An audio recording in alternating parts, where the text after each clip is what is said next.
இது அடுத்த ஆண்டு பிப்ரவரி முதல் வாரத்தில் ஒளிபரப்பை தொடங்கும் எனவும் பனையூரில் உள்ள கட்சி வட்டாரங்கள் தகவல் தெரிவிக்கின்றன. தமிழகம் மட்டுமின்றி ஆதரவு திரட்டவும் தங்களுக்கென தனியாக தொலைக்காட்சி சேனல்களை நடத்தி வருகின்றன. அந்த வகையில் புதிதாக கட்சியை தொடங்கியுள்ள நடிகர் விஜய் தான் தொடங்கியுள்ள தமிழக வெற்றிக் கழகத்திற்கு என புதிய டிவி சேனல் ஆலோசனை மேற்கொண்டு இருந்தார்.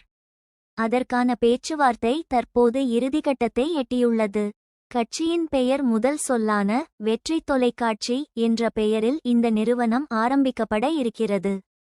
இதற்காக மத்திய தகவல் மற்றும் ஒலிபரப்புத்துறை அமைச்சகத்திடம் அனுமதி பெறுவதற்கான வேலைகளை தொடங்கிவிட்டதாகவும் சொல்லப்படுகிறது.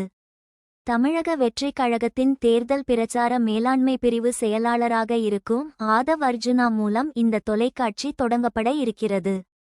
தொலைக்காட்சிக்கான நிதி ஆதாரங்களையும் ஆதவ் அர்ஜுனா மேற்கொள்ள இருக்கிறார் என்று தகவல் வெளியாகியுள்ளது. பிப்ரவரி முதல் வாரத்தில் வெற்றி தொலைக்காட்சி தனது ஒளிபரப்பை தொடங்கும் என பனையூர் கட்சி வட்டாரங்கள் தெரிவிக்கின்றன.